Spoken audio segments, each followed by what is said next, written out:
I love his coach Calvin. He's a great trainer, and he's taught Tank and built him up. The split between Dant Davis and Calvin Ford has stirred the boxing world, with mixed reactions highlighting the sport's unpredictability. Underneath, tensions between Floyd Mayweather and Gervonta Davis are apparent, leaving Leonard Ellerbe sidelined, acting more as Davis's assistant or personal promoter. This shakeup marks yet another twist in the politics of professional boxing. We were shopping, hanging out, having fun.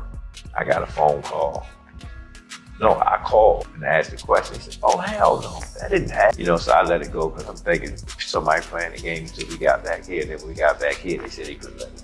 Gervonta Davis's bond with coaches Calvin Ford and Kenny Ellis has weakened since his clash with Frank Martin. Ford's balanced post-fight response disappointed Davis, who hoped for vocal support. Ford's measured stance, along with Leonard Ellerbe's approach, left Davis feeling unsupported in this intense boxing rivalry. Tank pop up and said, man, y'all could at least told me. Said, yo, you don't need to be worrying about shit like that. You know what I'm saying? Just call Ford.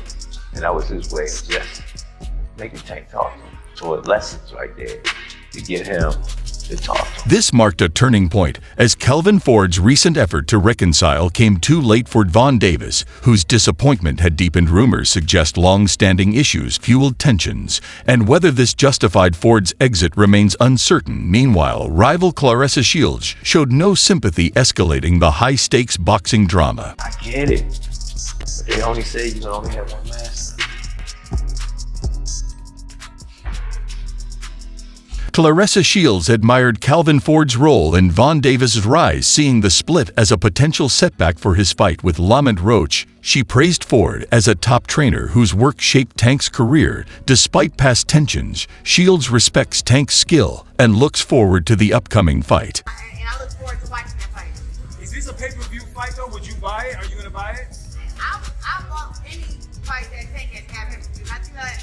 Asked if she'd buy a ticket, Claressa Shields confirmed she's always supported Tank's pay-per-view fights, anticipating a skillful showdown against lamontroach. Meanwhile, coach Kenny Ellis broke his silence on rumors of his and Calvin Ford's exit, hinting at deep tensions and complex dynamics behind Tank's split. Of a fighter that's his past performance. Yeah, but it's not Tank's fault, The guys with the so-called names, they turn Tank. Coach Kenny Ellis views the split between Tank and Calvin Ford as a simple misunderstanding that put them on separate paths. Tank seeks focus as he preps for lamontroach, but Ellis remains hopeful their bond transcends boxing, shaped by a shared journey through adversity, loss, and unbreakable resilience. He been with me since I was 7.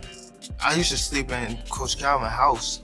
I used to sleep at his job when he was working at a seafood. Calvin Ford shaped Dant Davis into a resilient fighter from Baltimore's toughest neighborhoods, where survival seemed rare. Boxing became a lifeline for Davis at age 7 in a gritty gym that turned him into a rising icon. But the journey held scars, as friends like Quadr Gurley were lost. Gurley, Ford's son, and Davis's close friend, introduced him to boxing and embodied hope. Despite his tragic end at 24 in honor, Davis has dedicated many fights to Gurley, preserving his inspiring legacy. Remember, Calvin used to fuss at the guys that was coming up with me, and they was in the streets a lot.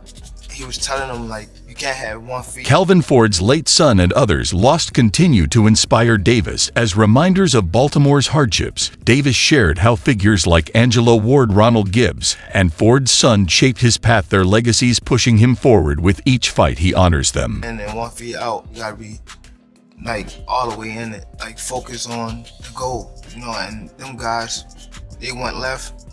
Gurley introduced young Davis to boxing at 7, sparking a path from troubled youth to champion. His unique mentorship inspired Davis to rise through the ranks, proving friendship drives success. Gurley's sudden loss to violence has shaken the community, yet his legacy lives on, shaping Davis' resilience and dreams. Unfortunately, they got killed. You weigh the odds up like that. Do you want to go to jail or you want to live? Following a tragic event, the shooter was caught on November 18, 2013, by Mercer County's Homicide Task Force. Green faced murder and weapons charges, with bail set at $500,000. He endured 3 trials, convicted for unlawful handgun possession in his 3rd, and later pleaded guilty to 2nd-degree reckless manslaughter, sentenced to 6 years. Meanwhile, Davis remained in boxing spotlight, with premier boxing champions considering adding a high-profile match to his bout to build excitement in 2021. Brandon Figueroa lost to Stephen Fulton, and speculation grew about Jal Chero joining the lineup. Subscribe for more updates.